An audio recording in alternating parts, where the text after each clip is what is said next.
2 hari kemudian, Zhao Mingyu masih terbaring di depan pintu keluarga Han. Dia seolah-olah telah menjadi pemandangan. Selama periode ini, penduduk ibu kota datang untuk menyaksikan hampir setiap momen. Bahkan banyak orang yang membawa cermin yang baru dibeli. Setelah mencatat semuanya, mereka pergi dengan senyuman. Bahkan di malam hari, banyak orang yang datang dan mengatakan mereka ingin menontonnya di malam hari. Itu adalah pengalaman yang unik. Hanya saja hal ini akan menimbulkan masalah bagi anak-anak keluarga Han, mereka harus bergantian mengawasi, jangan sampai ada yang menghabisi Zhao Mingyu. Namun anak-anak keluarga Han ini nampaknya senang melakukan hal tersebut, mereka selalu tersenyum saat berganti shift. Zhao Mingyu yang malang terbaring di tanah dengan mata berkeliling. Faktanya, sehari yang lalu, dia hampir tidak bisa menstabilkan lautan kesadarannya. Namun, membatu tubuhnya tidak dapat diatasi untuk sementara waktu, dia masih harus berbaring untuk sementara waktu.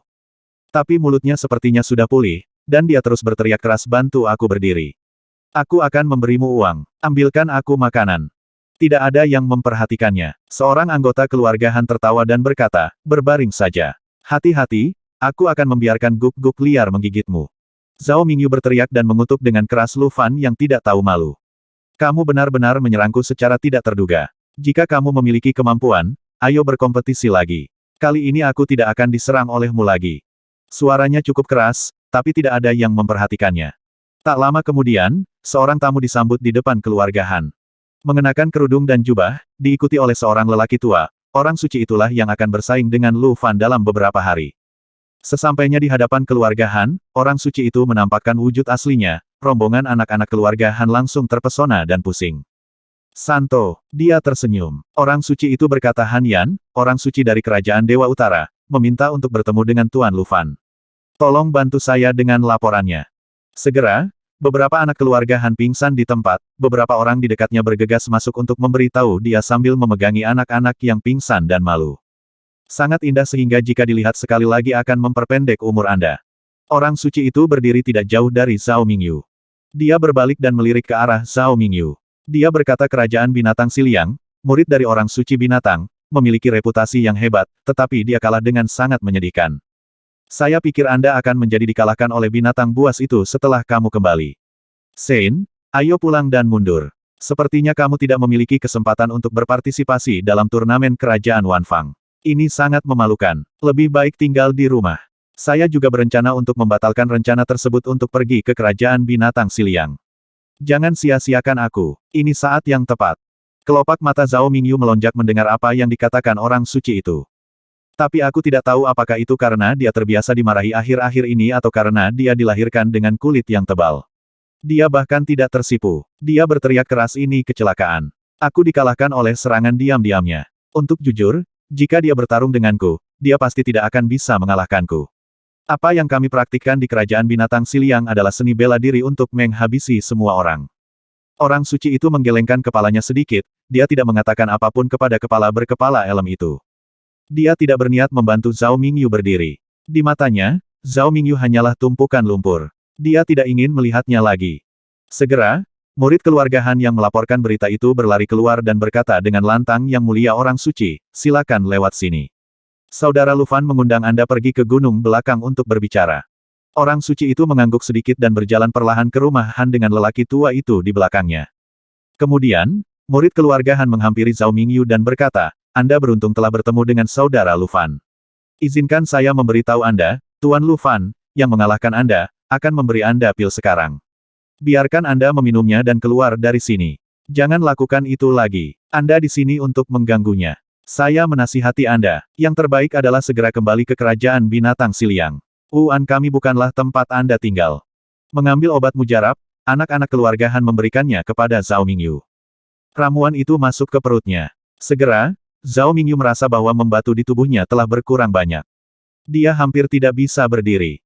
Ini adalah ramuan jiwa yang diciptakan oleh Lu Fan sendiri, untuk menutupi sedikit kekuatan jiwa pada ramuan tersebut. Caranya sederhana dan tidak memerlukan bahan obat yang bagus, efeknya nampaknya cukup bagus. Anak-anak dari keluarga Han di sebelahnya menyaksikan Zhao Mingyu berdiri dan mengambil pedangnya setelah meminum ramuan itu. Dia mengangguk sedikit dan berbalik untuk pergi. Dia juga ingin memberitahu Lu Fan tentang efek ramuan itu. Tentu saja Zhao Mingyu tidak akan tahu. Dia menjadi penguji ramuan Lu Fan.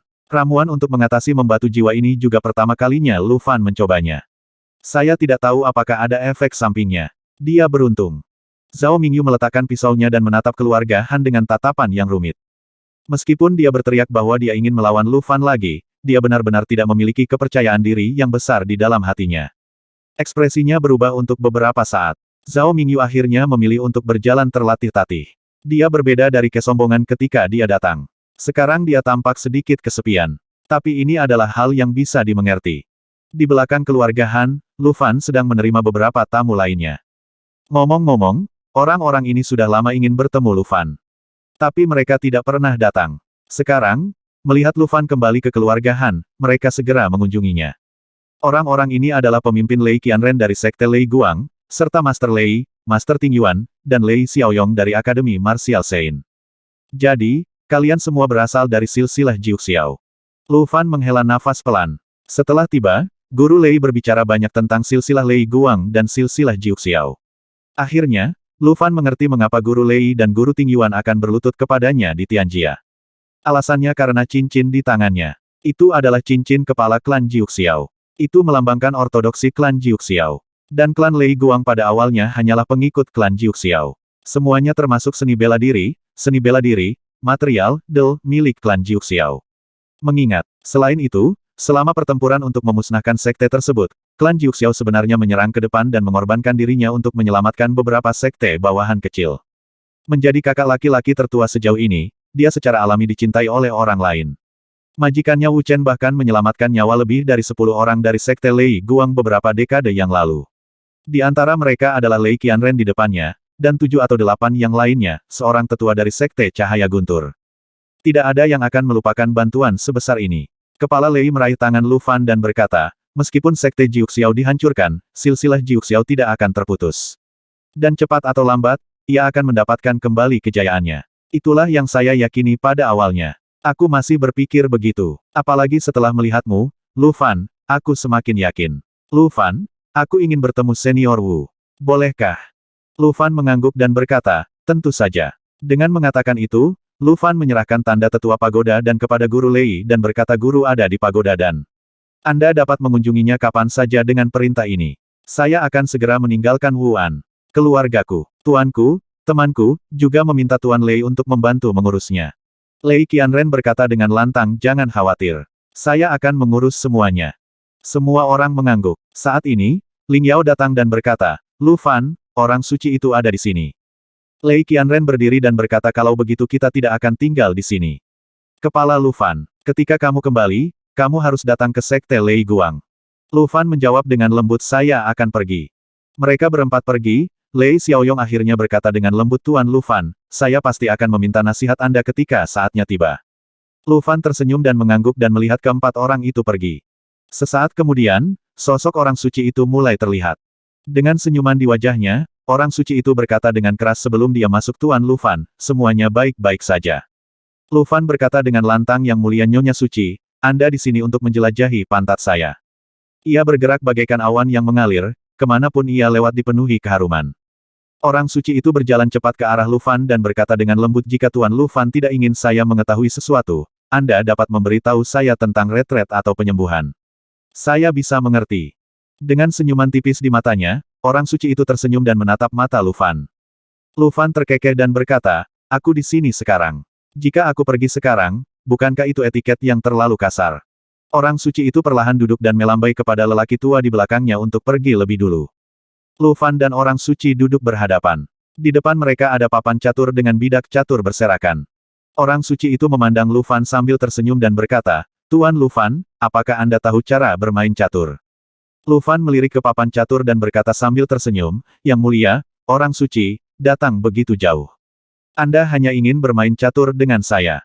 Orang suci itu berkata jika Tuan Lu merasa dia tidak pandai bermain catur, saya dapat memberi Anda beberapa buah catur.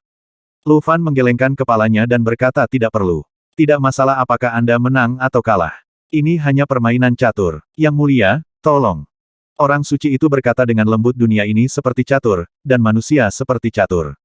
Tuan Lu, jangan berpikir bahwa saya hanya ingin bermain catur dengan Anda. Saya di sini untuk mengetahui latar belakang Anda.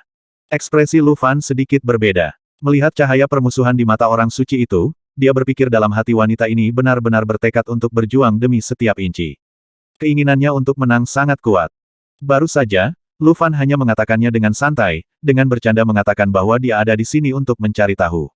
Sekarang, orang suci itu membalas kata-katanya dengan tepat. Karakter seperti ini sangat mirip dengan wanita lain yang dikenal Lu Fan, yaitu Huan Yu yang berada jauh di Akademi Seni Bela Diri Dong Huasu. Hanya saja orang suci tersebut tidak seganas Huan Yu. Dengan pikiran acak terlintas di benaknya, Lu Fan dan orang suci mulai bermain catur.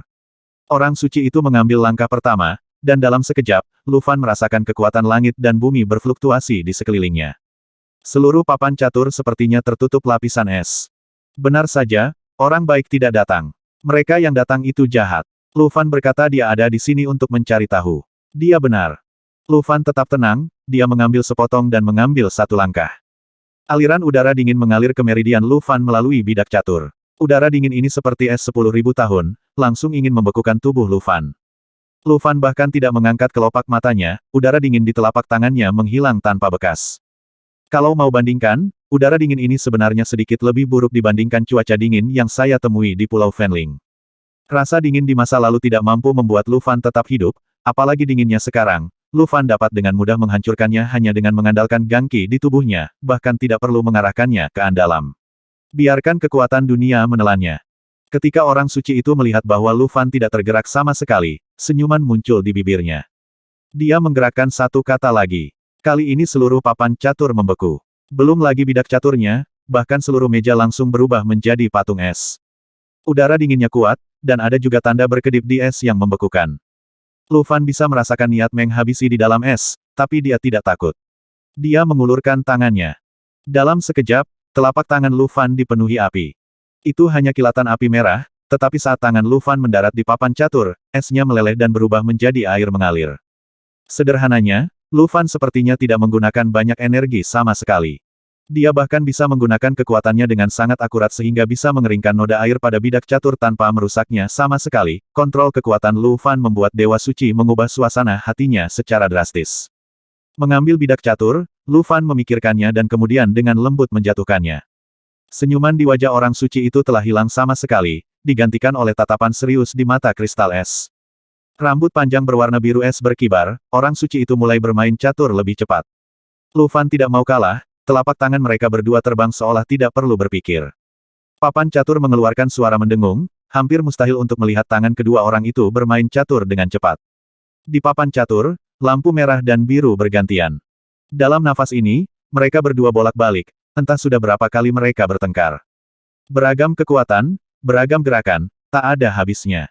Sepertinya mereka hanya bermain catur. Apa yang ditampilkan keduanya adalah adegan pertarungan para pejuang.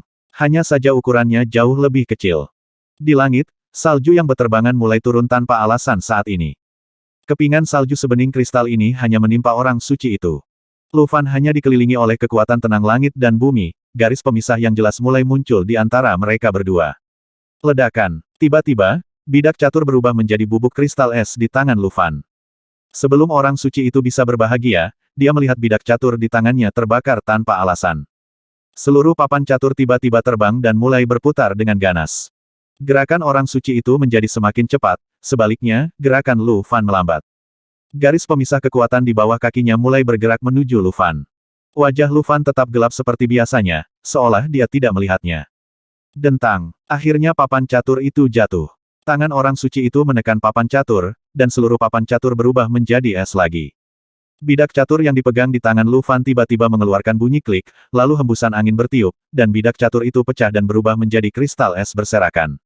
Lu Fan terkekeh dan berkata latihan yang bagus. Seni bela diri yang bagus. Es yang luar biasa. Ini adalah seni bela diri Anda. Cahaya di mata orang suci itu perlahan memudar, dia menunjuk ke papan catur dan berkata, kamu kalah.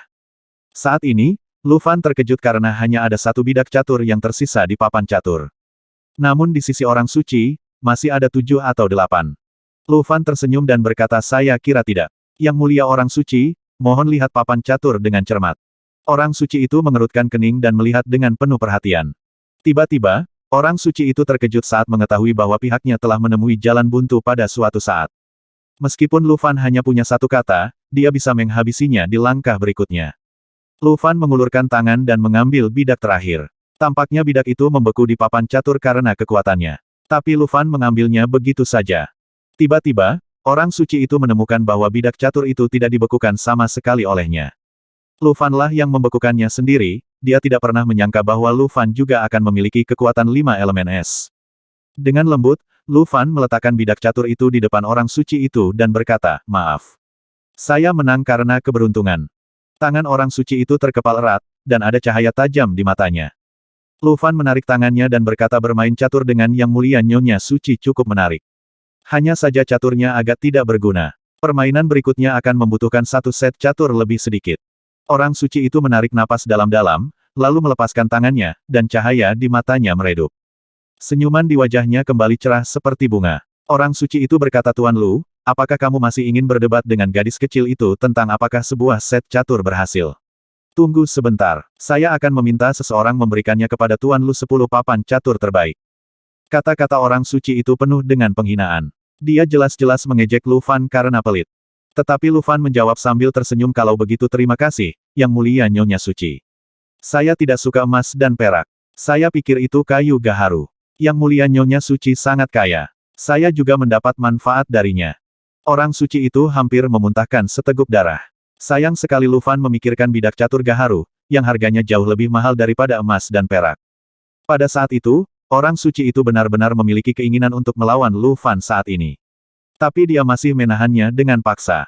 Lu Fan memandang orang suci sambil tersenyum. Dalam ujian ini, orang suci sebenarnya tidak mengetahui banyak tentang dia. Sebaliknya, Lu Fan mengetahui banyak tentang orang suci. Setidaknya Lu Fan sekarang memahami bahwa orang suci di depannya lebih dari sekadar seseorang yang mengetahui jalan es ekstrim di permukaan. Saat dia bertarung dengannya barusan, Lu Fan merasakan kekuatan lain yang lebih tirani dan destruktif. Meskipun orang suci itu telah menekannya dengan sangat baik, dia tidak mengungkapkan kekurangan apapun. Tapi kepekaan Lu Fan terhadap kekuasaan jelas jauh lebih unggul dari prajurit lainnya. Prajurit alam tiangang biasa mungkin tidak begitu tajam seperti dia. Lu Fan sekarang kurang lebih bisa menebak kekuatan macam apa yang digunakan orang suci itu. Dengan senyuman di bibirnya, Lu Fan tersenyum dan memandangi tangan orang suci itu, betapa sepasang tangan itu tanpa celah, hanya angin yang mengalir yang samar-samar terlihat di antara jari-jarinya. Orang suci itu dengan cepat menyesuaikan diri dan berkata sambil terkekeh, "Guru Lu benar-benar lebih kuat dari legenda. Terakhir kali saya melihat Guru Lu bertarung melawan Tian Qingyang, saya pikir itulah kekuatan penuh dari Guru Lu. Sekarang saya mengerti. Ayo, saya hanya mempunyai sedikit pengetahuan, jadi saya bisa duduk dan melihat ke langit. Tuan Lu, bisakah Anda memberitahu saya sedikit tentang berapa banyak usaha yang Anda gunakan tadi?"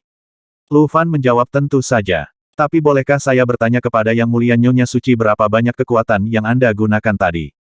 Orang suci itu tidak menjawab, dia memandang Lu Fan sambil tersenyum, dan kemudian keduanya tertawa diam-diam. Sambil berdiri, orang suci itu berkata, "Tuan Lu, sampai jumpa di arena seni bela diri dalam beberapa hari." Lu Fan mengangguk dan berkata, "Aku tidak akan mengirimkannya." Orang suci itu berdiri dan pergi. Lu Fan dengan lembut mengetuk papan catur. Tiba-tiba, papan catur yang awalnya terlihat bagus berubah menjadi bongkahan es. Lu Fan terkekeh dan menggelengkan kepalanya, orang suci ini benar-benar merepotkan. Untuk menghadapi orang seperti ini, Anda masih harus mengalahkannya dengan kekuatan yang menggelegar. Lu Fan sudah memikirkan kekhawatirannya. Orang suci itu berjalan menuruni bukit di belakang rumah Han, lelaki tua di sana sudah lama menunggunya. Melihat ekspresi orang suci itu yang sedikit cemberut, lelaki tua itu berkata, "Nona, tampaknya Lu Fan lebih kuat dari yang kita duga." Orang suci itu menjawab, "Apakah Anda masih perlu membicarakan hal ini? Saya meminta Anda untuk menanyakan dengan jelas." Orang tua itu membungkuk dan menjawab, "Saya baru saja meminta beberapa murid keluarga Han untuk bertanya." Situasinya memang benar. Lu Fan mengalahkan Zhao Mingyu dengan satu gerakan. Dia bahkan tidak menghunus pedangnya. Orang suci itu mencibir dan berkata, "Dari sudut pandang ini, dalam pertarungan di antara kita, kita benar-benar tidak bisa mengatakan siapa yang akan menang dan siapa yang akan kalah." Bagus sekali. Pertarungan seperti ini menarik. Dengan cahaya terang di matanya, orang suci itu mengenakan kerudungnya lagi dan pergi. 2 hari kemudian, Lu Fan membuat janji dengan orang suci untuk bertarung, dan beritanya menyebar ke seluruh ibu kota. Berita itu secara alami dirilis di istana. Kaisar Qinsang sepertinya sengaja mencoba membangun momentum untuk Lu Fan. Mulai kemarin pagi, dia mengirim Jin Jiawei untuk menaiki perahu naga emas bercakar 5 dan berlayar di langit ibu kota. Kemanapun dia lewat, Lu Fan dan Lu Fan tertinggal. Karakter besar dari janji suci untuk bertarung melayang di langit dan bertahan untuk waktu yang lama. Hantu Lu Fan dan orang suci terus muncul di langit, menarik penduduk ibu kota untuk memulai babak baru perjudian. Semua kasino besar telah membuka pasar taruhan. Hampir 99% orang di Wuan bertaruh pada Lu Fan untuk menang. Ini bukanlah seleksi internal Wuangwo, melainkan pertarungan antara pejuang muda kedua negara. Kemungkinan besar ini akan menjadi konfrontasi pertama antara pejuang muda terkuat kedua negara. Tentu saja seluruh penduduk kerajaan Wuan harus mendukung Lu Fan. Bahkan beberapa waktu lalu, orang suci itu menunjukkan kekuatan yang luar biasa. Bahkan Feng Xiaoxiao, Si Chen dan lainnya gagal mengalahkannya. Namun masih belum banyak orang yang bertaruh atas kemenangannya. Bahkan terkadang, beberapa penjudi yang menang dengan bertaruh pada Sein akan ditolak oleh penjudi lainnya. Tahukah Anda, para penjudi juga memiliki negara dan hati yang patriotik. Lu Fan sekarang tidak hanya mewakili dirinya sendiri. Ini adalah kemuliaan seluruh Wuan. Untuk sementara waktu, semua kasino menurunkan peluang Lu Fan lagi dan lagi. Karena jika tren ini terus berlanjut, semua kasino akan untung atau bangkrut. Tentu saja penanggung jawab kasino tidak ingin melihat hal seperti ini. Meskipun mereka menjalankan kasino, mereka paling tidak mau berjudi besar-besaran. Oleh karena itu, mulai kemarin sore, pemilik beberapa kasino mendatangi keluarga Han dengan membawa banyak hadiah dan ingin bertemu Lu Fan. Hanya ada satu alasan, saya harap Lu Fan tidak menang. Tidak ada yang bisa dilakukan jika kalah, jika bisa menang, usahakan agar terlihat seperti seri. Ini adalah keinginan mereka. Mereka tidak akan pernah mengakui bahwa ini adalah tindakan yang mengkhianati kehormatan negara. Hal ini juga dikatakan demi hidup berdampingan secara damai kedua negara. Pemilik kasino ini bahkan bersedia menyerahkan 3/10 hasil pembukaan ini kepada Lu Fan. Tidak peduli Lu Fan menang atau kalah. Tentu saja Lu Fan terlalu malas untuk menemui mereka. Han Feng ingin bertemu dengannya dan menghasilkan uang, tetapi Han Wushuang merebutnya.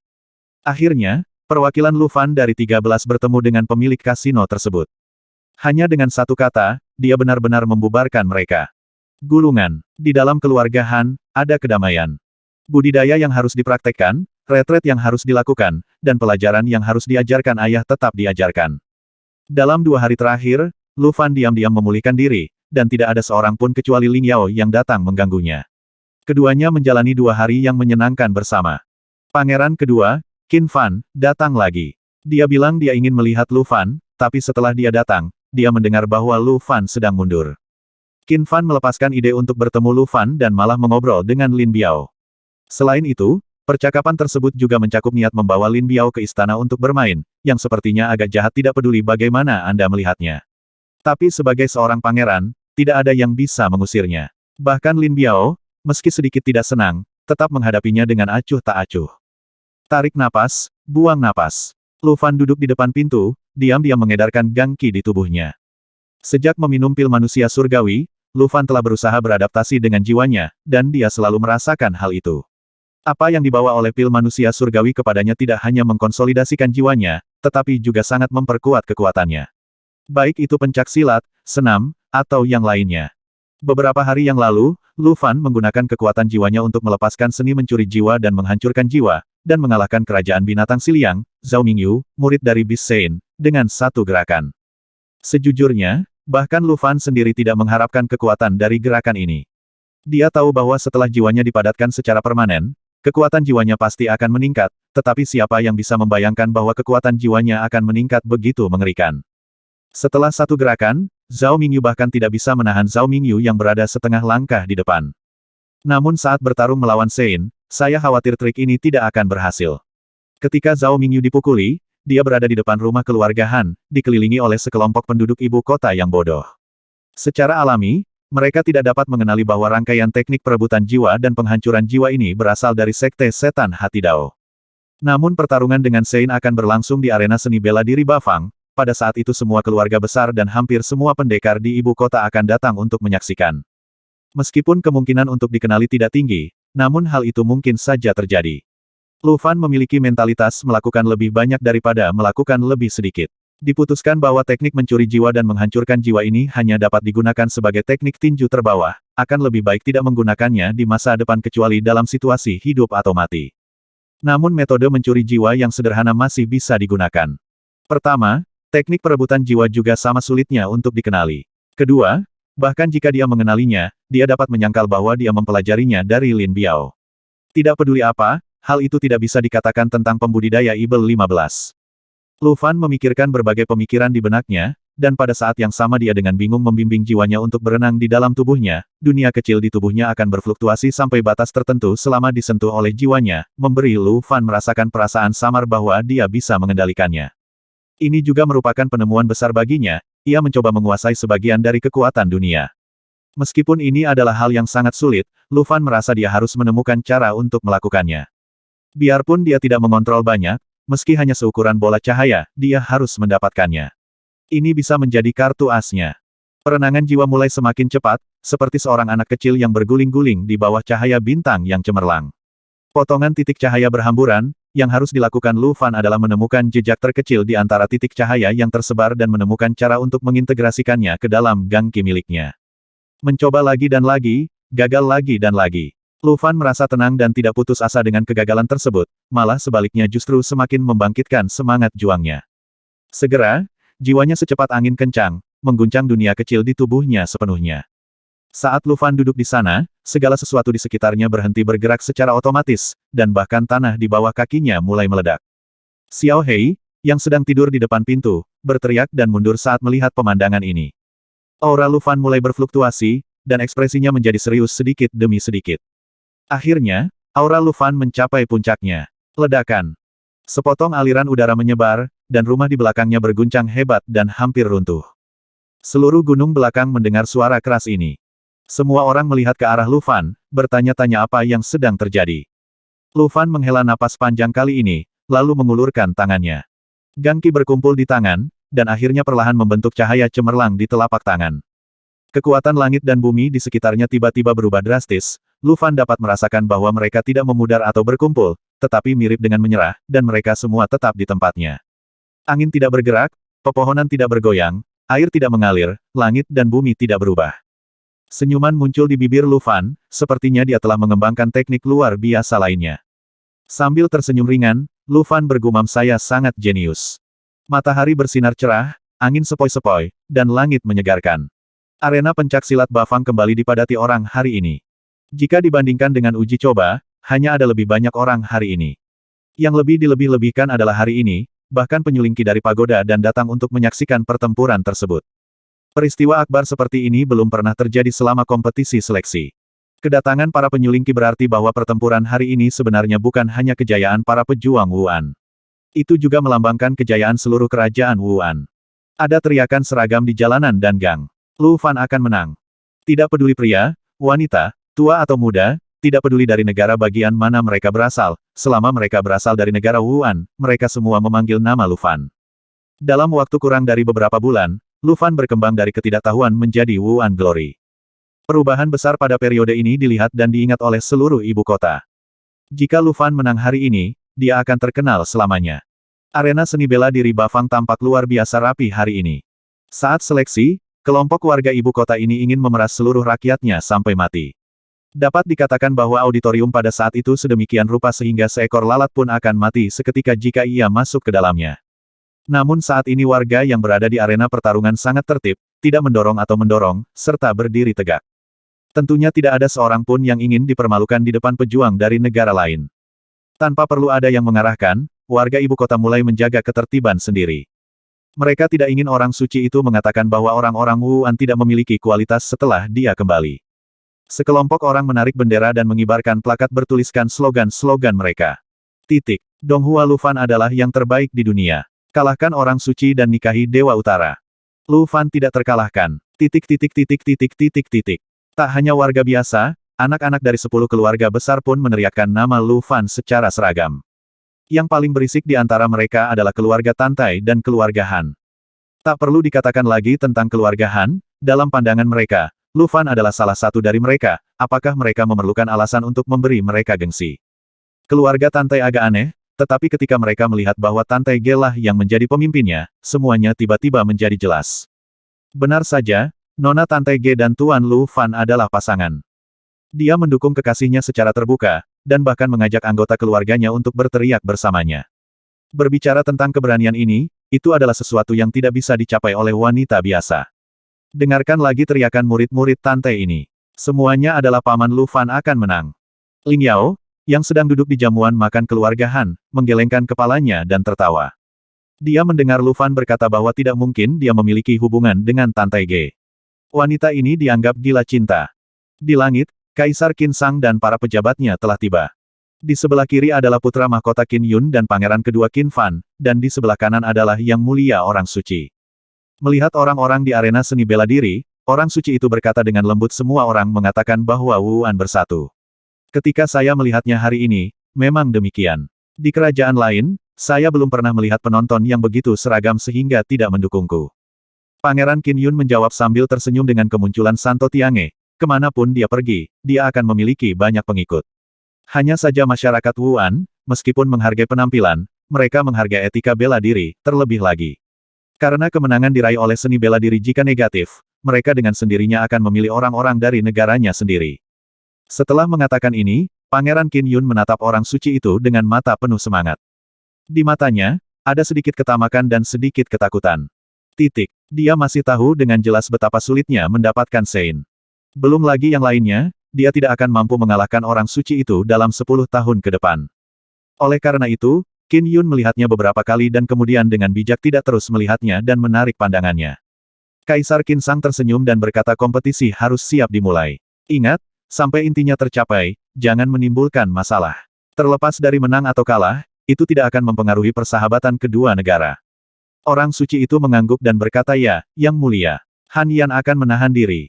Gemuruh genderang dibunyikan, waktunya telah tiba, dan kompetisi akan segera dimulai. Tidak perlu ada orang yang menjelaskan atau menjadi wasit pertarungan hari ini. Semuanya ada di depan mata semua orang, dan ada banyak master di tribun.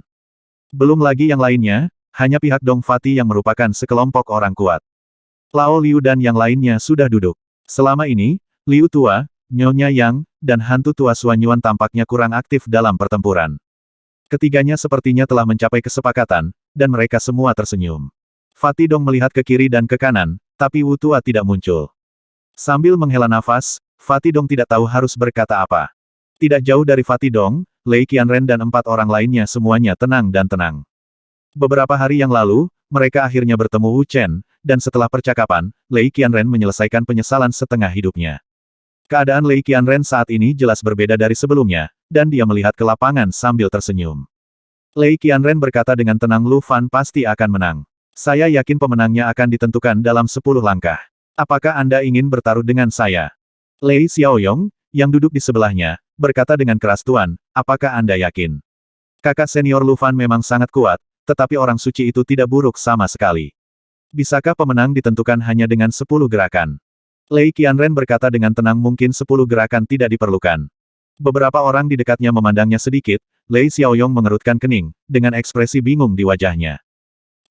Lu Fan ada di sini, dia ada di sini. Suara orang banyak tiba-tiba meledak. Saya melihat Lu Fan perlahan berjalan keluar dari bidang seni bela diri. Ini bukan pertama kalinya Lu Fan menginjakkan kaki di dojo seni bela diri ini, melihat penonton di sekitarnya, Lu Fan tersenyum dengan tenang. Di kursi keluarga Han, kakak senior Han Feng tertawa keras dan berkata, saudara muda Lu Fan ada di sini, saya pikir dia tidak bisa mengejar ketinggalan. Kakak muda Ling Yao, apakah kakak muda Lu Fan sudah mengembangkan gerakan baru? Lihat senyumnya, kamu harus ada cara baru. Ling Yao memeluk Xiao Hei dan berkata sambil tersenyum, kamu cukup mengenalnya. Ya, dia memberitahuku kemarin bahwa dia telah mengembangkan trik baru yang bagus. Han Wushuang berbalik dan bertanya, apa ide terbaik? Ling Yao menggelengkan kepalanya dan berkata, aku tidak tahu, tapi dia terlihat sangat bahagia. Seharusnya tidak apa-apa. Semua orang memandang dengan penuh harap, dan di langit, Orang Suci itu akhirnya berdiri. Sambil membungkuk sedikit kepada Kaisar Qin Sang, Orang Suci itu melompat turun dari langit. Tubuhnya ditutupi dengan cahaya kristal es, yang terus-menerus berkedip di belakang Orang Suci, tampak mempesona dan indah. Ia mendarat dengan ringan dan anggun, menarik perhatian sekelompok penonton yang sejenak melamun. Pemandangan indah itu benar-benar seperti dewi yang turun ke bumi. Bahkan Han Feng tercengang, dengan air liur mengalir ke sudut mulutnya. Cantik sekali. Oh, kapan aku bisa bertarung dengan wanita cantik seperti kakak muda Lu Fan? Aku bahkan senang bisa dikalahkan. Di lapangan, Orang Suci itu memandang Lu Fan sambil tersenyum dan berkata, Tuan Lu, hari ini bukan tentang bermain catur, jadi cobalah yang terbaik. Lu Fan mengulurkan tangannya, cahaya menyala, dan pedang tajam tiba-tiba muncul di tangannya. Lu Fan menusukkan pedang berat itu ke tanah dan berkata sambil tersenyum, yang mulia, mohon jangan lupakan perjanjian kita. Dengan senyuman secerah bunga, orang suci itu tidak menjawab. Saat kekuatannya keluar, embun beku turun, dan tanah di bawah kakinya tertutup lapisan es tebal. Matanya mulai membiru dengan cepat, dan kakinya terangkat dari tanah dan melayang perlahan. Dalam sekejap, suhu seluruh bidang seni bela diri turun drastis. Orang suci itu tidak memancarkan aura yang tidak berwarna dan tidak terlihat seperti prajurit lainnya, bisa juga dikatakan bahwa auranya adalah es dan salju yang beterbangan. Lu Fan berdiri dengan pedang di tangan dan memandang orang suci itu dengan acuh tak acuh. Ketika semakin banyak embun beku mengelilinginya, tubuh Lu Fan mulai memancarkan apinya yang kuat. Tidak peduli seberapa banyak salju yang beterbangan, sepertinya salju itu tidak bisa lebih dekat dari 3 kaki di depan Lu Fan. Orang suci itu mengeluarkan senjatanya. Pedang ilahi es abadi. Begitu pedang itu keluar, embun beku di sekitarnya segera menjadi gila.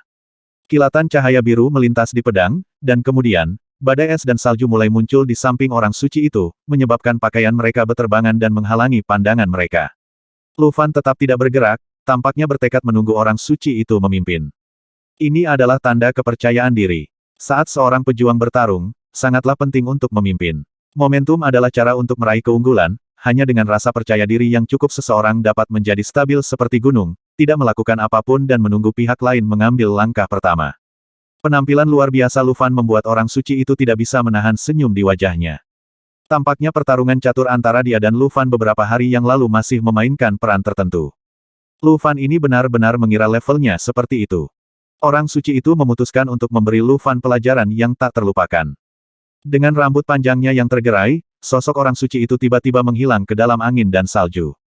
Bagi prajurit biasa, es pamungkasnya saja sudah cukup, tetapi melawan Lu Fan, embun beku ini jelas tidak berguna. Dia masih harus mengandalkan jurus mematikannya. Keahlian rahasia Tiange, Ais Luan turun. Saat sosok suci itu menghilang, seluruh kerumunan di arena bela diri Bafang dengan jelas mendengar teriakan burung phoenix. Suaranya jernih dan nyaring, langsung menembus awan di langit. Lalu, di langit bersalju, cahaya terang muncul.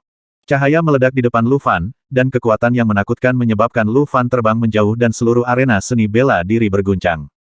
Kemudian, dalam cahaya itu, seekor burung luan terbang keluar. Sayapnya terbuat dari es dan salju, dan tubuhnya terkondensasi oleh angin kencang. Sayapnya bergetar, dan tanah di bawah kakinya meledak. Burung es, yang panjangnya puluhan kaki, mengepakkan sayapnya dan terbang langsung menuju Lu Fan. Raungan burung phoenix membuat gendang telinganya sakit, dan ketika dia membuka mulutnya, dia terkena bola duri es. Lu Fan sedikit menyipitkan matanya dipenuhi aura. Melalui angin dan salju, dia bisa melihat sosok orang suci di dalam burung luan es yang memegang pedang es 10.000 tahun. Pedang dengan kekuatan seperti itu dapat digambarkan sebagai keterampilan bela diri magis. Namun, Lu Fan tidak takut sama sekali, dia mengangkat pedangnya yang tajam tinggi-tinggi dan sebuah bayangan muncul di belakangnya. Tubuh berubah menjadi langit dan bumi, pedang seperti gunung, tebas. Ada guntur di tanah, dan api serta guntur yang menempel pada pedang tajam itu menghantam burung es luan dengan ganas. Kekuatan langit dan bumi tiba-tiba terbelah menjadi 2 bagian, separuhnya terbuat dari es dan separuhnya lagi terbuat dari api. Tubuh burung es luan langsung terpotong menjadi partikel salju di seluruh langit. Namun ketika pecah, bulu-bulu itu seperti senjata tajam yang langsung menembus kulit dan pakaian Lu Fan, meninggalkan bekas luka yang mengerikan di atasnya. Lu Fan tidak punya waktu untuk mempedulikan hal ini, dia hanya menatap orang suci di depannya. Keduanya bentrok senjatanya, dan keduanya berimbang. Pedang ilahi es 10.000 tahun milik orang suci dengan kuat memblokir pedang berat tak berujung milik Lu Fan. Dan saat berikutnya, sepotong es menggulung, dengan cepat membekukan pedang tajam Lu Fan. Mata orang suci itu dipenuhi dengan cahaya biru yang bergejolak, dan dia mengeluarkan minuman ringan lagi. Dibeku selama ribuan mil, sinar cahaya biru tiba-tiba memancar dari tubuh orang suci itu. Dengan rasa dingin yang menggigit dan niat menghabisi, lampu-lampu ini berubah menjadi 8 berkas cahaya, membungkus Lu Fan dan menembaki tubuh Lu Fan pada saat yang bersamaan. Lu Fan sepertinya lengah, dan gangki di tubuhnya segera hancur. Dengan sedikit getaran di telapak tangannya, kekuatan dari pedang berat tak berujung itu segera mundur sedikit. Bagaimana orang suci itu bisa melewatkan kesempatan ini? Pedang ilahi es Wanzai melambaikan tangannya, bang. Pedang tajam Lu Fan dipukul mundur oleh pedangnya, dan pada saat yang sama, orang suci itu melangkah maju. Dia tiba-tiba menghunus pedangnya ke arah tubuh Lu Fan. Kali ini, ada lebih dari sekadar es pamungkas yang mengalir di pedang es Wanzai. Kilatan cian dilepaskan, dan angin kencang yang tak terhitung jumlahnya mengembun menjadi bentuk pedang di tangannya, menghabisi Lu Fan. Pembunuh. Pedang ganda angin es. Dalam pertarungan antar pejuang, hidup dan mati bisa menjadi hidup atau mati, dan mereka yang sombong akan membayar mahal. Pada saat ini, semua pejuang menemukan bahwa orang suci tidak hanya berlatih seni bela diri es, tetapi juga menguasai seni bela diri angin. Pedang itu seperti angin kencang, dan es itu seperti dunia bawah. Dalam sekejap, orang suci itu menikam ribuan pedang. Bayangan pedang yang menakutkan, bahkan Fata Ana di langit tidak dapat memisahkannya. Setiap cahaya pedang membawa kekuatan es. Dampaknya melanda seluruh dunia, dan semua dinding arena bela diri Bafang langsung retak. Dan di antara retakan yang mengerikan itu, terdapat bongkahan es transparan yang memancarkan semburan hawa dingin. Saat pedang itu jatuh, sosok Lu Fan langsung berubah menjadi patung es. Tidak hanya itu, setiap jengkal kulit Lu Fan pada patung es tersebut dipenuhi dengan luka pedang yang tebal, sepertinya selama patung es tersebut hancur, Lu Fan akan hancur berkeping-keping. Sambil menyarungkan pedangnya, orang suci itu berbalik dan mendarat di tanah dengan senyum bangga di wajahnya. Ini akibat meremehkannya, apa menurutmu dia hanya bisa membekukan orang lain? Dia adalah jenius nomor 1 di Kerajaan Dewa Utara, seseorang dengan tubuh ganda 5 elemen, tubuh angin es ganda, dan memiliki 2 seni bela diri. Ini jauh lebih kuat daripada teknik guntur dan api Lu Fan yang mengandalkan fusi seni bela diri. Kaisar Qin Sang dan yang lainnya juga memasang ekspresi terkejut di wajah mereka. Orang suci yang menguasai ilmu bela diri es ini memang sudah sangat sakti, siapa sangka dia juga bisa menguasai ilmu bela diri angin. Benar saja, mereka yang bisa dipilih oleh Tiange memang sangat berbakat. Tubuh ganda 5 elemen, kualifikasi unik ini, cukup untuk membuat orang suci jauh melampaui rata-rata orang dalam latihan seni bela diri. Sehat, Pangeran Qin Yun menghela nafas, melihat ke lapangan dan menggelengkan kepalanya orang suci itu terlalu kuat. Saya khawatir tidak ada di antara kita pejuang muda di Wuan yang bisa menjadi lawannya. Qin Fan juga diam-diam mengertakkan giginya, dia berharap dari lubuk hatinya yang paling dalam bahwa Lu Fan akan menang. Namun pada kenyataannya, hal ini tampaknya tidak mungkin terjadi. Ketika orang suci itu muncul, dia memamerkan seni bela diri ganda angin es dengan kekuatan besar. Lu Fan mungkin kalah. Seluruh tempat sunyi, dan Han Feng serta yang lainnya tampak tidak percaya. Tubuh 5 elemen ganda, wanita ini seperti Yan Qing. Han Feng bergumam. Kata-katanya langsung membuat Ling Yao sadar kembali. Ya, Yan Qing, Lu Fan telah mengalahkan Yan Qing. Dia tahu bahwa ada orang dengan elemen ganda 5 di dunia, dan dia tidak bisa kalah begitu saja. Ling Yao sepertinya tidak mau percaya bahwa Lu Fan akan dikalahkan dengan mudah oleh orang suci itu, dan berteriak dengan keras. Chu Xing dan yang lainnya mengertakkan gigi dan tidak berkata apa-apa, meskipun mereka tidak ingin percaya bahwa Lu Fan akan kalah, tetapi sekarang Lu Fan telah dibekukan, apakah dia masih bisa bergegas untuk bertarung lagi? Di antara penonton, sekelompok orang menutup mulut dan mata mereka merah. Para prajurit kerajaan Wuan bahkan lebih tidak ingin melihat Lu Fan kalah total. Dalam keheningan, hanya Fatidong dan lainnya yang masih terlihat normal. Fatidong memandangi patung es Lu Fan dan terkekeh bocah yang licik. Lao Liu juga mengangguk berulang kali dan berkata ini adalah langkah yang bagus. Nyonya yang tersenyum dan berkata, kamu sangat pintar. Hantu tua Xuan Yuan memutar matanya dan berkata, cepat selesaikan ini. Apa yang kamu lakukan dengan semua trik ini? Seolah membenarkan perkataan mereka, di bidang seni bela diri, orang suci dengan senyuman di wajahnya, yang hendak meletakkan pedangnya dan kembali, tiba-tiba berhenti. Di depannya, seseorang tiba-tiba muncul, Lu Fan. Ekspresinya seperti biasa dan pakaiannya halus. Lu Fan berdiri di depan orang suci itu seolah-olah dia belum pernah bertarung sebelumnya. Orang suci itu menoleh untuk melihat patung es itu dengan tidak percaya, di antara patung es itu, ada juga sosok Lu Fan. Orang suci itu berteriak dengan keras bagaimana ini mungkin? Apakah Anda akan berada di luar tubuh? Pedang ilahi es Wan Zai menunjuk ke wajah Lu Fan. Lu Fan terkekeh dan berkata saya tidak tahu bagaimana cara mengambil alih tubuh, saya hanya bayangan. Saat dia mengatakan itu, cahaya di mata Lu Fan menghilang. Segera, semua orang melihat sosok Lu Fan menghilang di antara patung es, berubah menjadi seberkas cahaya, dan menghilang ke dalam tubuh Lu Fan. Hantu, realitas dan ilusi. Kaisar Qin dan Sang kaget dan berteriak keras. Mata orang suci itu bersinar terang, dan wajahnya menunjukkan kemarahan yang tak terkendali. Dia melihat metode apa yang digunakan Lu Fan. Sungguh hantu Gangjin yang luar biasa, kendalimu atas kekuatan sebenarnya telah mencapai tingkat ini.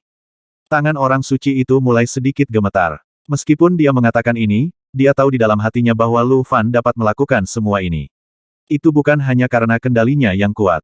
Lebih penting lagi, Lu Fan telah menguasai metode yang dapat mengubah ilusi menjadi kenyataan kekuatan realitas. Ini sudah merupakan kekuatan yang jauh melampaui seni bela diri biasa. Lu Fan tersenyum. Kekuatan yang dia gunakan secara alami adalah kekuatan dunia yang baru saja dia kuasai. Dunia telah menjadi segala sesuatu, dan hanya kekosongan yang dipadatkan menjadi kenyataan, yang bersifat alami. Sejak dia dengan sengaja gagal bertarung dan memikat orang suci itu untuk menggunakan jurus pamungkasnya padanya, Lu Fan bersembunyi di samping. Apa yang tersisa untuk diserang oleh orang suci dengan gila-gilaan adalah bayangan yang dia kental menggunakan kekuatan dunia dan gangki. Ini adalah hasil penelitian Lu Fan beberapa hari terakhir. Lu Fan menyebutnya Void Body Jue. Mengangkat pedang berat tak berujung di tangannya lagi, Lu Fan berkata dengan tenang, tubuh 5 elemen ganda Anda sangat bagus. Namun sayangnya, saya mengenal seseorang yang juga memiliki tubuh 5 elemen ganda. Jadi terakhir kali kita bermain catur, saya hanya ketahuilah bahwa kamu mempunyai kekuatan lain yang lebih kuat.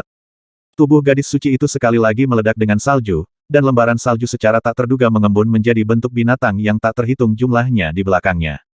Naga, ular, harimau dan macan tutul, serangga, tikus, guk-guk dan kucing, semuanya tidak ada kekurangannya, masing-masing terlihat begitu besar dan kuat. Jadi bagaimana jika kamu tahu? Kalahkan aku jika kamu bisa. Orang suci itu berteriak dengan keras. Lu Fan tersenyum dan berkata, jika kamu menguasai seni bela diri luar angkasa, aku mungkin benar-benar harus melawanmu. Tapi sayangnya, kamu tidak bisa keluar dari kategori 5 elemen, jadi maafkan aku. Aku ingin mengakhiri pertempuran ini. Mengerti? Orang suci itu tertawa dan berkata, pernyataan yang tidak tahu malu. Binatang raksasa yang dipenuhi angin dan salju di langit sedang menyerbu ke arah Lu Fan. Lu Fan berteriak pelan, merusak. Dalam sekejap, angin dan salju di lapangan pencak silat tiba-tiba berhenti. 5 elemen langit dan bumi menyerah di kaki Lu Fan untuk sesaat dan tetap tidak bergerak. Lu Fan perlahan menurunkan pedangnya dan berkata dengan lembut, pedang dari langit dan bumi. Gelombang ruang menyebar dari pedang tajam Lu Fan. Kemanapun gelombang itu lewat, semua kekuatan langit dan bumi mulai mengalir kembali sesuai dengan pemikiran Lu Fan. Hampir seketika, kekuatan es di sekitar tubuh orang suci itu berubah menjadi nyala api. Binatang raksasa yang terkondensasi dari angin dan salju berubah menjadi monster yang mengaum dengan api, berlari kencang dan menabrak orang suci. Orang suci itu sepenuhnya berpikir bahwa kekuatan yang telah dia keluarkan dapat kembali menggigitnya dengan cara ini. Baik kekuatan tubuhnya maupun pedang ilahi es 10.000 tahun di tangannya tidak memiliki kekuatan untuk menahan api ini. Serangan balik selalu lebih efektif daripada gerakan. Sein saat ini berada dalam keadaan di mana kekuatan lamanya belum hilang dan kekuatan baru belum lahir. Dikenakan api dari seluruh dunia, hampir seketika, orang suci itu berubah menjadi bola api dan menghantam tanah dengan keras. Lapangan pencak silat langsung berubah menjadi lautan api yang mengamuk. Apa yang jatuh di langit bukan lagi butiran salju yang berterbangan, melainkan potongan bola api. Orang suci itu melolong menyedihkan, berusaha mati-matian untuk memadamkan api di tubuhnya. Tapi semakin dia berjuang, semakin banyak api di sekitarnya yang tertarik ke tubuhnya. Pada saat ini, seluruh energi di tubuhnya sepertinya menjadi sasaran api.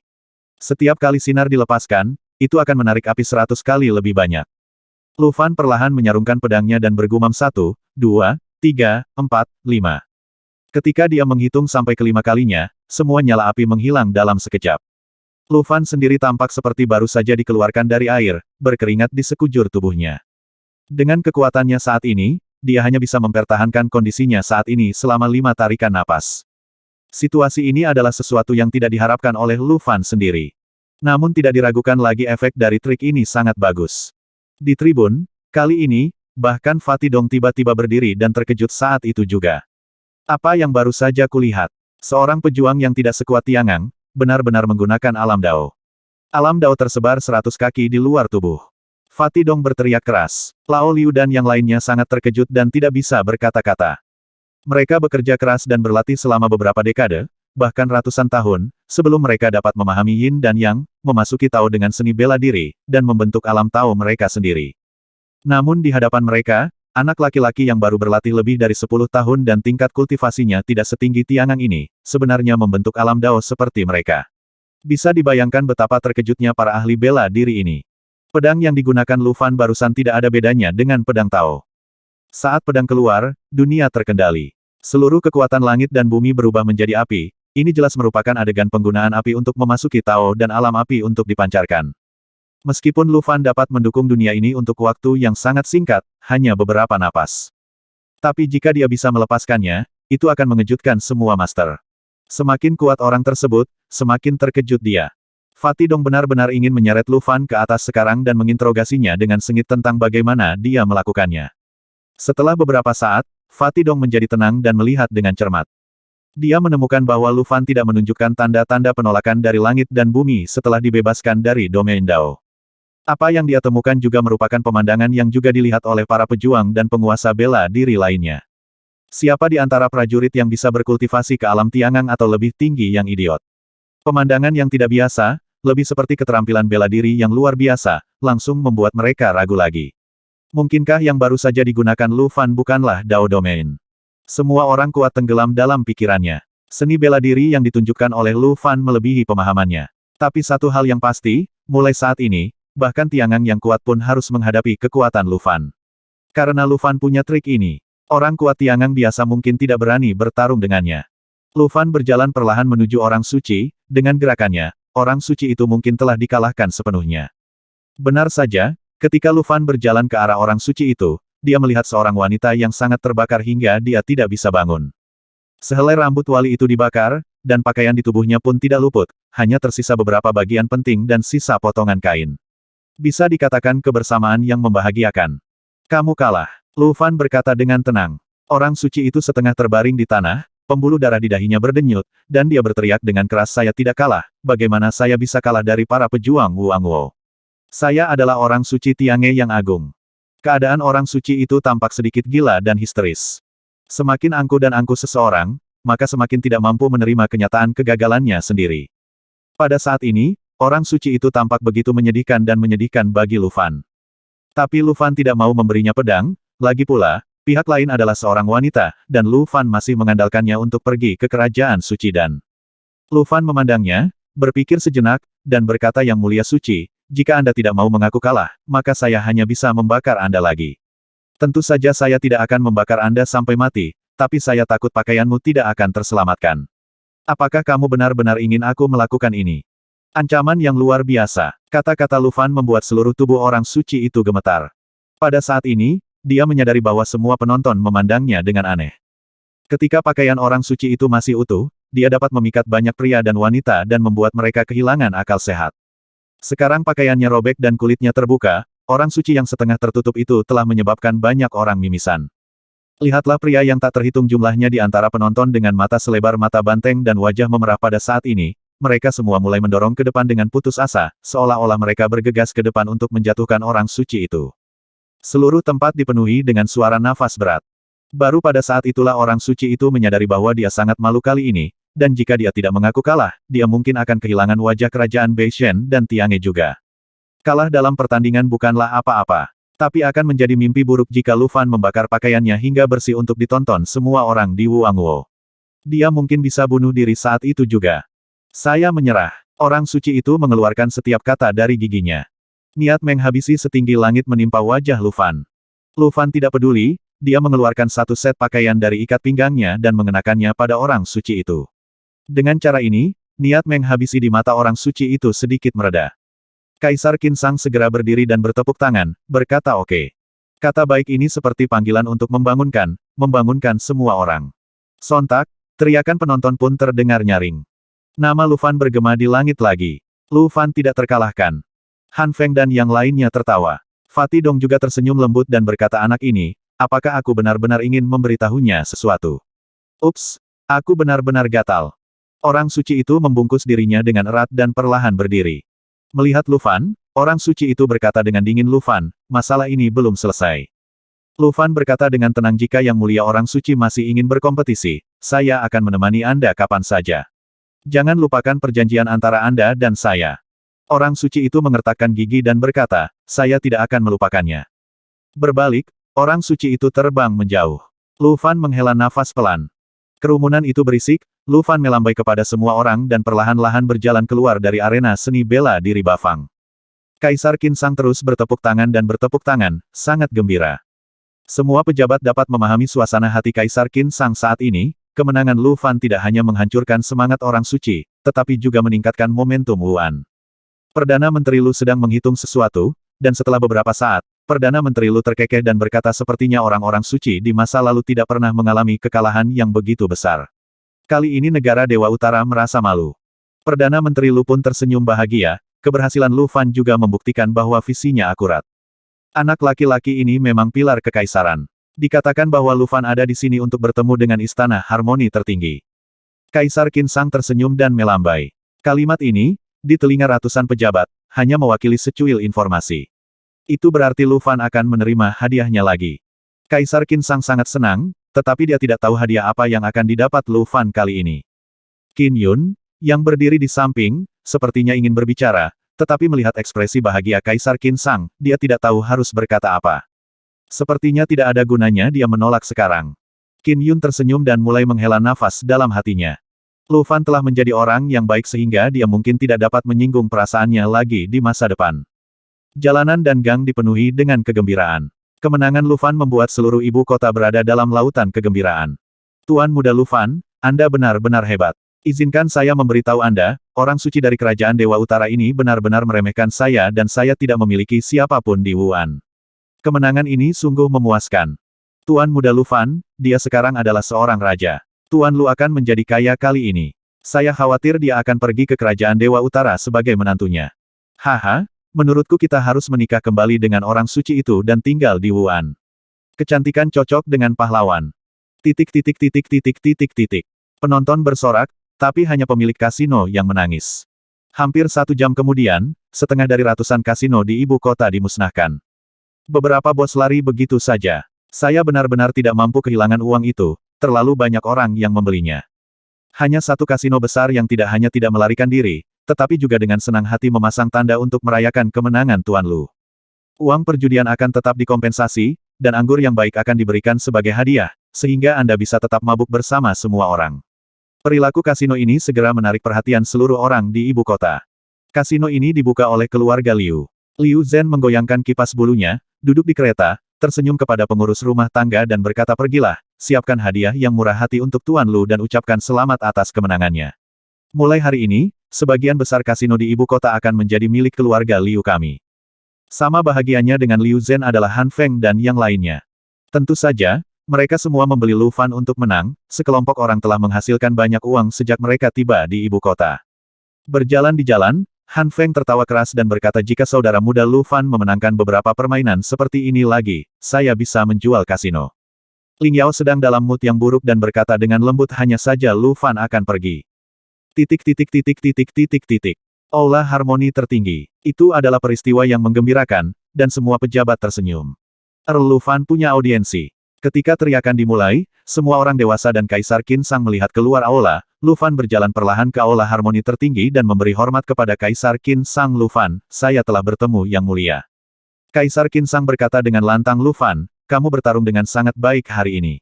Zuang reputasiku, reputasi Zuang Wuan. Aku akan menghadiahimu 10 jilid buku seni bela diri, 10 gerobak ramuan, dan memberimu kesempatan lagi untuk masuk gunung seni bela diri, selama 1 tahun. Imbalan ini langsung menimbulkan banyak perbincangan di kalangan para menteri. Bagi para pejuang, imbalan ini bisa dikatakan sangat murah hati. Itu cukup untuk mengubah seorang pejuang yang tidak tahu apa-apa menjadi seorang yang kuat. Wajah Pangeran Qin Yun berkedut. Yang Mulia jelas bersiap menggunakan upaya seluruh negeri untuk mengolah Lu Fan. Tak perlu dikatakan, seni bela diri harus dipilih dengan yang terbaik, jika lebih rendah dari tingkat surga, itu akan memalukan bagi Yang Mulia. Pilnya ada 10 gerobak, dan saya khawatir masing-masing tidak bisa diukur dengan uang, kalau dimakan semuanya, asal bisa dicerna, orang bodoh bisa masuk tiangang. Adapun menjadi orang terakhir yang memasuki gunung seni bela diri, manfaatnya tidak perlu diragukan lagi. Untuk jangka waktu 1 tahun, dengan kualifikasi Lu Fan, ia diharapkan mampu memenangkan beberapa warisan. Inilah yang dipikirkan Kaisar Qinsang, dia hanya berharap Lu Fan masuk ke tiangang sekarang dan bertarung untuknya ke segala arah. Lu Fan membungkuk dan berkata, terima kasih, Yang Mulia. Lu Fan dapat mengambil 2 yang pertama, tetapi untuk yang terakhir, saya khawatir saya tidak akan bisa pergi. Kaisar Qinsang mengerutkan kening dan berkata, tidak bisa pergi. Lu Fan, apa rencanamu? Apakah ada tempat yang lebih baik daripada gunung seni bela diri di Wuan? Lu Fan menjawab setelah kompetisi ini, saya akan pergi bersama orang suci dari Kerajaan Dewa Utara. Oleh karena itu, tidak ada waktu untuk memasuki gunung seni bela diri lagi. Begitu dia selesai berbicara, semua menteri di istana tertawa. Kaisar Qinsang juga sangat senang, dia tersenyum dan berkata Lu Fan, apakah kamu benar-benar menganggap serius perkataan orang suci itu? Apakah kamu benar-benar ingin menjadi putra suci paviliun surgawi Kerajaan Dewa Utara? Menurutku, kamu harus tinggal di Wuan. Itu bagus. Tidak perlu pergi ke negeri Dewa Utara atau semacamnya. Aku akan memberimu seorang putri, dan aku jamin aku akan menaklukkan negara itu dan memenuhi reputasimu. Lu Fan tampak tenang dan berkata perlahan terima kasih, Yang Mulia, tapi saya harus pergi. Tawa penonton berhenti, dan senyuman di wajah Kaisar Qin Sang perlahan memudar harus pergi. Kenapa? Lu Fan mengangkat kepalanya dan berkata, karena aku ingin mengikutinya ke negara lain untuk mendapatkan sesuatu. Kata-katanya jelas, namun mengungkapkan ketegasan. Perdana Menteri Lu berdiri dan mengerutkan kening Lu Fan, tidak bisakah kita menemukan hal seperti itu di Wuan? Apakah kamu harus pergi? Saat Perdana Menteri Lu mengatakan ini, dia menggunakan warnanya untuk memberi isyarat kepada Lu Fan agar tidak terlalu keras kepala. Tetapi Lu Fan menggelengkan kepalanya dan berkata, saya tidak dapat menemukannya. Saya harus pergi, dan saya harus pergi secepat mungkin. Senyuman di wajah Kaisar Qin Sang benar-benar hilang. Setelah hening beberapa saat, Kaisar Qin Sang berkata Lu Fan, kamu memiliki potensi tak terbatas dan kultivasi yang luar biasa. Saya ingin melatihmu sebagai pilar Wuan. Jika kamu butuh sesuatu, tolong beritahu saya. Jika saya bisa melakukannya, saya pasti akan melakukannya untuk Anda. Anda tidak perlu berlari dan mencari sesuatu sendiri. Lu Fan mengertakkan gigi dan tidak berkata apa-apa. Hal seperti itu bersifat rahasia, bagaimana dia bisa mengatakannya di depan umum. Setelah hening beberapa saat, Lu Fan menangkupkan tinjunya dan menangkupkan tangannya, membungkuk sampai akhir dan berkata Yang Mulia, ini menyangkut keselamatan hidup tuanku. Saya harus pergi. Mohon izin Yang Mulia. Seorang menteri segera berdiri dan berkata dengan lantang Lu Fan, jangan memaksakan diri terlalu jauh. Perdana Menteri Lu memelototi pria ini, berjalan ke arah Lu Fan, dan bertanya dengan lembut Lu Fan, apakah kamu gila? Lu Fan tidak menjawab. Kaisar Qin Sang berkata dengan lantang Lu Fan, saya juga berharap Anda akan bertarung atas nama Wu Angguo di turnamen kerajaan Wan Fang 3 tahun kemudian. Jika Anda pergi sekarang, bukankah Anda akan memenuhi harapan saya? Kaisar Qin Sang jelas sedikit marah, dan nada suaranya sedikit lebih tinggi. Lu Fan mengangkat kepalanya, menatap langsung ke mata besar Kaisar Qin Sang, menegakkan pinggangnya, dan berkata dengan tenang orang biasa tidak dapat menghilangkan ambisinya. Semua orang terdiam, Kaisar Qin Sang menatap mata Lu Fan, dan dia melihat tekad dan keras kepala di dalamnya. Ini adalah pejuang yang tak kenal takut, kata Kaisar Qin Sang dalam hatinya. Setelah terdiam lama, Kaisar Qin Sang menghela nafas dan berkata lupakan, kamu boleh pergi. Tetapi kamu harus berjanji padaku bahwa kamu harus kembali dalam waktu 3 tahun. Kuil Senwu, orang suci itu perlahan duduk di kursi. Tubuhnya bercucuran keringat, seolah baru saja dikeluarkan dari air. Terengah-engah, tubuh orang suci itu gemetar karena amarah, dan wajahnya yang tak tertandingi kini dipenuhi dengan amarah yang besar. Sial, benci itu. Orang suci itu menjabat tangannya dan menghancurkan benda-benda di sekitarnya menjadi bubuk. Lelaki tua yang berdiri di sampingnya berkata dengan lembut, Nona, masalahnya sudah sampai pada titik ini. Tidak dapat dibatalkan. Jika kalah, Anda kalah. Orang suci itu berkata dengan lantang saya tahu saya kalah, dan Anda tidak perlu mengingatkan saya. Saya mungkin orang suci yang paling tidak berguna di masa lalu. Pertama kali saya berjalan di dunia, saya tidak memiliki prestasi apapun, dan aku dikalahkan oleh pria kecil dari kerajaan Wuan. Di tangan sang pejuang, jika masalah ini dilaporkan kembali ke negeri Dewa Utara, apa yang akan dipikirkan oleh pemimpin paviliun tentangku? Mereka yang menunggu untuk melihat lelukonku akan mungkin tertawa terbahak-bahak. Orang tua itu mengangguk dan berkata ya, Nona, kekalahan di tangan seorang pejuang Wuan ini memang sangat memalukan. Jika masalah ini dilaporkan kembali, rindu pasti akan kehilangan muka. Tapi kemenangan adalah kemenangan, dan kekalahan adalah kekalahan. Tidak ada alasan dan tidak ada alasan. Ada jalan. Nona, tolong jangan biarkan kemenangan atau kekalahan ini mempengaruhi aspirasi seni bela diri Anda. Orang suci itu mengangkat kepalanya, menatap lelaki tua itu dengan mata sedih dan berkata apakah saya gagal? Bahkan jika orang-orang suci dari generasi yang lalu kalah, mereka masih kalah di tangan para jenius yang tiada taranya di kompetisi semua negara. Tapi aku kalah di tangan seorang Xiao Xiao. Meskipun, itu adalah Xiao Xiao dengan bakat luar biasa, Lu Fan.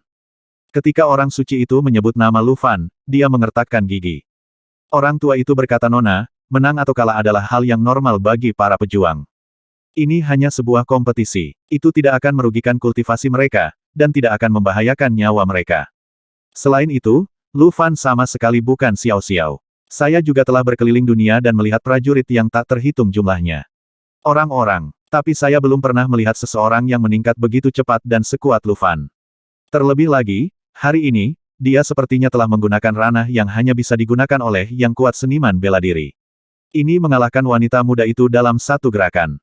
Mata orang suci itu bersinar dengan cahaya yang aneh, dan dia bergumam Domain Dao. Memang, Gerakan terakhir yang dia keluarkan benar-benar sangat mirip dengan domain Dao dari seorang seniman bela diri yang kuat. Tapi dia jelas bukan seorang prajurit Tiangang, bagaimana bisa dia menggunakan domain Dao? Ayo. Orang tua itu menjawab ya, Nona. Pikirkanlah baik-baik. Sejak pertama kali kita melihat Lu Fan berkompetisi di atas panggung, kekuatannya meningkat pesat. Saat dia mengalahkan pembudidaya Ibel 15 Siling, dia masih perlu dirasuki oleh binatang roh dan berjuang untuk hidupnya.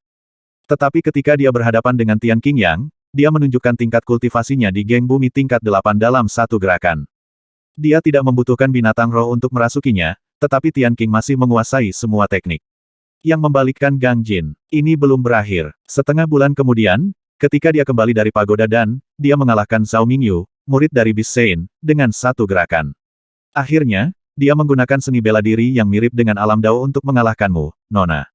Orang tua itu berhenti sejenak dan melanjutkan satu demi satu demi satu. Dari sudut pandang saya, dia tidak sengaja menyembunyikan kekuatannya. Namun dia akan meningkatkan banyak kekuatan setiap kali dia mengalami pertempuran. Dia seperti orang yang sangat kuat. Binatang buas yang melahap dengan kemampuan serap yang kuat itu mati-matian menyerap keterampilan bela diri orang lain dan berbagai kekuatannya, dan akhirnya membentuk keterampilan barunya sendiri. Misalnya, keterampilan seni bela diri Lin Biao yang menakjubkan dengan matanya, dan teknik transformasi hantu karya Tian Qingyang. Semakin banyak orang suci itu mendengar, semakin cerah matanya, tetapi dia masih berkata dengan tidak percaya apakah benar ada orang seperti itu di dunia ini yang dapat mempelajari keterampilan satu sama lain setelah bertarung dengannya. Orang tua itu berpikir sejenak dan berkata ya. Orang suci tak berbentuk yang legendaris adalah orang kuat yang dapat memindai seni bela diri dunia dalam sekejap dan fokus pada tubuhnya sendiri. Dan Raja Pendiri Kerajaan Wuan juga seorang prajurit berbakat. Dia pandai mengintegrasikan kekuatan langit dan bumi, dan dia adalah ahli semua seni bela diri berdasarkan langit dan bumi dan mengetahui segalanya. Orang suci itu berkata perlahan dalam hal ini, mungkinkah Lu Fan telah menerima warisan yang kuat, sehingga dia dapat meningkat begitu cepat. Orang tua itu berhenti bicara. Membuat asumsi begitu saja bukanlah kelebihannya. Sekarang mari kita lihat apa yang dipikirkan orang suci itu. Orang suci itu akhirnya menunjukkan senyuman di wajahnya dan berkata Lu Fan itu bukanlah murid para pangeran dan bangsawan kerajaan Wuan atau murid dari keluarga seni bela diri. Pendekar pedang Donghua Lu Fan, kamu bisa tahu dari nama ini bahwa dia berasal dari kerajaan Wuan, sebuah negara bagian kecil di prefektur Donghua. Seseorang dari tempat sekecil itu benar-benar dapat memenangkan tempat pertama dalam seleksi dalam satu kali kejadian, melampaui murid elit seperti saya yang telah dilatih oleh Tiange sejak kecil. Jika tidak ada peluang besar, saya tidak akan pernah mempercayainya. Apakah menurut Anda ada sesuatu dalam dirinya yang terus-menerus berusaha memperbaikinya? Orang tua itu berpikir sejenak dan berkata itu mungkin. Tapi itu hanya mungkin. Nona, bukankah begitu? Orang suci itu tersenyum dan berkata peluang ditentukan oleh surga, tetapi harta dihuni oleh orang-orang yang berbudi luhur. Mungkin kesempatannya akan menjadi milikku, bukan begitu? Orang tua itu berkata dengan jelas Nona, saya mengerti. Saya akan segera memberitahunya dan memintanya berangkat bersama kami besok. Orang suci itu mengangguk sedikit dan melihat lelaki tua itu pergi. Senyuman jahat muncul di sudut mulutnya, dia tidak akan percaya bahwa kultivasi Lu Fan saat ini adalah karena kerja kerasnya sendiri. Pasti ada harta karun di tubuh Lu Fan. Orang suci itu sangat percaya pada pikirannya. Tampaknya hanya dengan cara inilah dia bisa merasa lebih baik. Karena dia tidak kalah dari Lu Fan, tapi karena harta karun tertentu di tangan Lu Fan. Keesokan paginya, di depan pintu rumah Tian. Lu Fan mengucapkan selamat tinggal pada Han Wushuang, Han Feng dan yang lainnya lagi. Han Wushuang meraih tangan Lu Fan dan berkata Lu Fan, aku berjanji akan memberimu pekarangan, tapi kamu harus keluar sebelum dibersihkan. Aku merasa aku tidak menepati janjiku. Aku tidak punya pilihan selain memberimu perpisahan. Ya, simpanlah batu giok ini dapat menyelamatkan nyawa di saat-saat kritis. Han Wushuang memasukkan semua batu giok itu ke tangan Lu Fan. Itu adalah sepotong batu giok yang semuanya berwarna, Lu Fan sekilas mengenalinya, itu adalah liontin seni bela diri, dan itu adalah liontin seni bela diri yang penuh dengan seni bela diri. Hadiah ini sungguh terlalu berat. Melihat mata tulus Han Wushuang, Lu Fan mengertakkan gigi dan menerimanya, berkata, Paman, terima kasih banyak. Kakak senior dan yang lainnya berdiri di samping dan mengucapkan selamat tinggal kepada Lu Fan satu persatu. Akhirnya sampai di Lingyao. Dalam sekejap Lingyao langsung menangis dan langsung menghempaskan dirinya ke arah Lu Fan. Lu Fan menepuk punggung Lingyao dan berkata dengan lembut aku akan kembali. Lingyao meraih erat pakaian Lu Fan, lalu melepaskannya perlahan setelah beberapa saat. Dengan berlinang air mata, Lingyao meletakkan Xiao Hei di bahu Lu Fan dan berkata, kamu harus membawa Xiao Hei kembali bersamamu. Lu Fan mengangguk dengan berat saat ini, 13 sudah memikul beban dan berdiri di belakang Lu Fan. Lu Fan menghela nafas dan melepaskan tangan Ling Yao. Dia menoleh ke 13 dan berkata, kamu boleh tinggal. 13 tersenyum dan menggelengkan kepalanya sedikit. Lu Fan melanjutkan, jika kamu mengikutiku, kamu mungkin mati dengan menyedihkan. 13, aku memerintahkanmu untuk tetap di sini. 13 terdiam beberapa saat, lalu tiba-tiba berlutut, menjatuhkan diri ke tanah, dan berkata dengan lembut, jangan takut mati. Lu Fan tidak tahu harus berkata apa dan keluar. 13 langsung berdiri dan mengikuti jejak Lu Fan. Ling Yao juga ingin segera keluar, tapi ditahan oleh Han Feng dan yang lainnya. Ling Yao, lepaskan dia. Di jalan, kereta kristal es telah diparkir. Di dalam gerbong, orang suci itu telah kembali tenang, ekspresinya seperti biasa, dan dia tetap mulia. Melihat Lu Fan tiba, orang suci itu keluar dari jalan masuk dan berkata, Tuan Lu Fan, tolong. Lu Fan menoleh dan menatap Ling Yao dan yang lainnya, lalu mengertakkan gigi dan naik kereta. Masih ada ribuan gunung dan sungai yang harus dilalui, dan Lu Fan tidak tahu apakah perpisahan hari ini akan menjadi perpisahan yang abadi. Tapi dia hanya bisa mengambil keputusan dan naik kereta. 13 orang duduk di kursi pengemudi, duduk berseberangan dengan lelaki tua itu. Kuda naga terbang bertanduk satu itu meringkik dan perlahan melaju ke depan dengan keretanya. Pada saat ini, Lu Fan tiba-tiba melihat seseorang berdiri di pinggir jalan.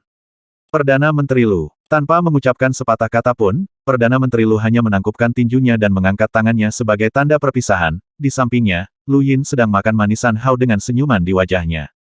Lu Fan juga menangkupkan tinjunya dan membalas salamnya. Meski keduanya tidak mengucapkan sepatah kata pun, mereka sepertinya menjelaskan semuanya. Lu Fan memandang ke arah langit di kejauhan, di mana terdapat langit biru dan awan putih. Meskipun dia tidak dapat melihat apapun, dia dapat merasakan sepasang mata mengawasinya. Dia tahu bahwa itu adalah tatapan tuannya Wu Chen. Pada saat ini, di pagoda dan, Wu Chen sedang melihat tirai air dan menangis, dan ada sosok Lu Fan di dalamnya. Di depan rumah Han, tubuh Ling Yao tiba-tiba bergetar, dia melihat sosok Lu Fan perlahan-lahan pergi, matanya menjadi semakin merah, dan dia mengertakkan gigi dan berkata, bagaimana jika Lu Fan mati di luar? Han Feng segera menjawab, adik laki-laki Lu Fan tidak akan mati. Ling Yao menoleh dan menatap Han Feng dengan mata merah dan berkata, jika dia mati di luar, aku tidak akan pernah hidup sendirian.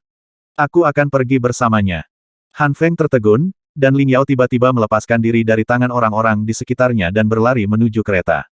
Penggemar Lu, teriakan mengguncang burung-burung di atap. Lu Fan segera menoleh dan melihat sekeliling, dan kereta tiba-tiba berhenti. Ling Yao. Lu Fan menatap kosong ke arah Ling Yao, yang berlari ke arahnya seperti orang gila, dan segera keluar dari mobil. Ling Yao langsung bergegas ke pelukannya. Aku ingin pergi bersamamu, dan aku akan pergi bersamamu meskipun aku mati. Gigi Lu Fan bergemeletuk dan dia berkata, omong kosong. Ling Yao berteriak keras, aku hanya tahu bahwa jika aku melepaskanmu sekarang, aku akan menyesalinya seumur hidupku. Jika kamu tidak melepaskanku, aku akan mati di hadapanmu sekarang. Matanya tegas dan berkaca-kaca. Lu Fandeng tidak bisa berkata-kata, dan orang suci itu sedikit mengernyit. Lu Fan tiba-tiba memeluk Ling Yao, dan setelah beberapa saat, dia berkata dengan lembut, oke, ayo pergi bersama. Air mata Ling Yao tiba-tiba berubah menjadi tawa, dan keduanya naik kereta lagi. Lu Fan berkata dengan lembut, yang mulia, ada satu orang lagi, tidak masalah. Orang suci itu tersenyum dan berkata, Tuan Muda Lu Fan, silakan melakukan apapun yang Anda inginkan. Lu Fan melirik Ling Yao, dan tangan mereka dipegang erat. Melintasi pegunungan dan ribuan mil, Anda dan saya tidak dapat dipisahkan. Sampai ke ujung dunia, Anda dan saya berbagi hidup dan mati. Di dunia ini, kamu dan aku bersama. Kekosongan tidak ada habisnya dan tidak terbatas. Kekosongan yang dalam sepertinya menelan segalanya. Tak ada cahaya, tak ada matahari dan bulan, yang ada hanyalah kegelapan yang sunyi, bagaikan malam yang tak berkesudahan. Di kejauhan, sedikit cahaya datang dengan cepat, dengan titik-titik cahaya kristal es. Saat saya semakin dekat, saya akhirnya melihat dengan jelas bahwa titik cahaya kristal es ini adalah sebuah kereta. Kereta kristal es yang sangat mewah, lebar dan besar. Di dalamnya, ada sosok yang mulia orang suci dan Lu Fan Ling Yao. Hari ini adalah hari ke-10 sejak mereka meninggalkan kerajaan Wuan, namun mereka masih dalam kehampaan. Dalam beberapa hari pertama, Lu Fan dan Ling Yao memandang keluar dengan penuh minat, ingin melihat sesuatu. Tetapi mereka menemukan bahwa tidak ada apapun selain warna hitam di luar, dan lambat laun mereka kehilangan minat. Kemudian dia mulai mengobrol dengan orang suci. Yang mulia Nyonya Suci, apakah yang disebut perbatasan antara kedua negara ini adalah kehampaan yang tak ada habisnya? Kami, Wu Angguo, mengandalkan aliran ruang untuk mempercepat dan memperpendek jarak antar negara. Tapi dari mana kekosongan ini berasal? Bagaimana dengan yang dipercepat? Apakah kita harus bergerak maju dalam kekosongan ini selama bertahun-tahun sebelum kita bisa pergi ke negara berikutnya? Lu Fan bertanya dengan rendah hati. Ini adalah pertama kalinya dia melangkah ke luar negeri, jadi tentu saja ada banyak hal yang tidak dia mengerti. Sisan dan Ling Yao sama-sama berpura-pura memperhatikan, dan orang suci itu tersenyum dan menjawab tentu saja tidak akan memakan waktu bertahun-tahun. Jika itu masalahnya, akan sangat merepotkan bagi kita untuk datang ke Wuhan. Faktanya adalah, tampaknya kekosongan yang tampaknya tak berujung sebenarnya memiliki banyak lorong luar angkasa. Selama seorang pejuang atau praktisi Qi yang telah menguasai jalan luar angkasa dapat melihat lorong-lorong ini dan menggunakannya untuk mencapai tujuan perjalanan dengan cepat. Beberapa orang kuat yang telah menghancurkan sampai ke alam tertinggi bahkan dapat menciptakan alat yang dapat dengan paksa menerobos jalur luar angkasa. Misalnya, kereta yang saya tumpangi ini. Orang suci itu menunjuk ke arah kereta kristal esnya dan tersenyum bangga. Lu Fan berkata dengan bingung, "Oh, kereta ini bisa menembus saluran luar angkasa dengan sendirinya." Orang suci itu mengangguk dan berkata, "Ya, tampaknya bagi Anda sekarang kita perlahan-lahan bergerak maju dalam kehampaan. Namun kenyataannya, setiap kali kita bernapas, kita bergegas ke saluran luar angkasa, dan kemudian keluar dengan napas berikutnya. Pada dasarnya kami tempat yang dilewati satu nafas mungkin setara dengan satu negara bagian di negara Wuhan Anda." Lu Fan berseru, "Kereta yang luar biasa. Orang yang dapat membuat kereta seperti itu harus berada di atas tingkat yang mulia. Saya harap saya bisa mendapatkannya suatu saat nanti." Orang suci itu tersenyum dan berkata, "Tuan Lu Fan, jangan cemas. Meskipun kereta jenis ini jarang terjadi, pastinya tidak pernah terdengar sebelumnya. Saat Anda tiba di kerajaan suci dan menghadiri pelelangan Halloween di sana, Anda dapat membeli itu. Tentu saja, prasyaratnya adalah ya, Tuan Lu Fan harus membawa uang yang cukup." Lu Fan tersenyum dan berkata, "Apakah koin emas dari kerajaan Wuhan masih bisa digunakan di sana?" Orang suci itu berpikir sejenak dan berkata, "Seharusnya bisa. Jika tidak, Anda bisa pergi ke Bank Bafang setempat untuk menukar uang lokal. Jangan terlalu khawatir." Bank Bafang. Lu Fan tiba-tiba tertawa terbahak-bahak. Apakah kerajaan lain juga memiliki Bank Bafang? Orang suci itu tersenyum dan berkata, "Ya, ada lebih dari itu. Bank Bafang ada di mana-mana di dunia. Apakah menurut Anda Bank Bafang hanya milik Wuhan Anda?" "Haha, Anda salah. Bank Bafang milik seluruh dunia. Kalau Anda punya Bank Bafang kalau mereknya, bisa dipakai di mana saja. Saya punya." Setelah mengatakan itu, orang suci itu mengeluarkan merek Bank Bafang seolah-olah sedang mempersembahkan harta karun. Merek es batu giok biru itu tampak mempesona. Lu Fan mengangguk mengerti. Dia benar-benar tidak tahu bahwa Bank Bafang begitu kuat sampai dia keluar. Seluruh dunia mempunyai bisnisnya sendiri, jadi berapa banyak uang yang harus dimilikinya. Lu Fan tidak bisa membayangkannya. Ling Yao sepertinya tidak tertarik dengan Bank Bafang. Dia lebih tertarik pada gerbong tersebut dan bertanya dengan lantang, "Sister Sein, kira-kira berapa harga gerbong yang dapat melewati ruang hampa? Bisakah Anda memberi saya harganya?" Orang suci itu berkata, "Jika Anda membicarakannya dalam bentuk koin emas, maka saya tidak tahu berapa jumlahnya. Bahkan jika Anda memindahkan beberapa tambang emas, Anda mungkin tidak dapat membelinya. Tetapi jika Anda menukarnya dengan obat mujarab, mungkin bernilai beberapa botol obat mujarab." Ling Yao diam-diam menjulurkan lidahnya dan berbisik, "Harganya sangat mahal. Lu Fan, menurutku kita masih belum mampu membelinya." Bibir orang suci itu tersenyum, seolah-olah dia sedikit menghina, dan berkata, "Wajar jika kamu tidak mampu membelinya. Banyak kaisar di negara kecil tidak bisa mendapatkannya. Jadi mereka hanya bisa tinggal di negaranya sendiri selama seumur hidup mereka. Hal-hal hanya dapat terjadi dengan segalanya. Langka itu mahal. Jika bukan karena fakta bahwa benda yang dapat melintasi kehampaan ini terlalu mahal dan orang biasa tidak mampu membelinya, maka dunia pasti sudah lama berperang. Bagaimana bisa begitu damai? Justru karena pasukan yang besar tidak bisa bergerak dalam kehampaan. Mereka yang bisa berjalan, itulah mengapa ada kedamaian di negara kecil. Mereka yang bisa berjalan dalam kehampaan dan melakukan perjalanan di seluruh dunia adalah yang kuat. Inilah dunianya yang kuat." Lu Fan mengangguk ringan, sangat yakin. Mengangkat alisnya sedikit, Lu Fan tiba-tiba berbisik di telinga Ling Yao, "Anda mungkin tidak mampu membelinya. Sebelum pergi, Yang Mulia menghadiahi saya 10 gerobak ramuan, dan ada beberapa botol ramuan di dalamnya. Saya akan memberikannya untukmu nanti. 1 botol untukmu." Mata Ling Yao berbinar kegirangan saat mendengar ini, dia meraih pakaian Lu Fan dan mulai mengguncangnya dengan putus asa. Lu Fan tidak bisa menahan tawa ketika dia melihatnya tampak seperti orang yang gila uang. Orang suci itu sedikit mengernyit ketika dia melihat penampilan Ling Yao, dan berkata pada dirinya sendiri, benar saja, Lu Fan ini memiliki banyak harta. Bahkan ramuannya tidak dapat menyentuh penampilannya, jadi kekayaan yang dimiliki Lu Fan mungkin benar-benar jauh di luar imajinasi. Orang suci itu mengalihkan pandangannya dan bertanya kepada lelaki tua di depannya berapa lama lagi kita akan mencapai kerajaan berikutnya. Orang tua itu berbalik dan berkata, Nona, kami akan sampai di sana dalam 3 hari. Lu Fan bertanya dengan keras apakah itu dan kerajaan suci. Orang suci itu menggelengkan kepalanya dan berkata tidak, tidak.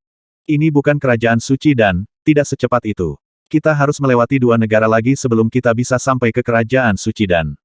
Jangan khawatir, Tuan. Lu Fan, saya akan bergerak sangat cepat. Paling-paling saya tidak akan pernah tinggal di suatu negara selama sebulan. Kedua negara ini relatif lemah, dan masalahnya mungkin akan segera terselesaikan.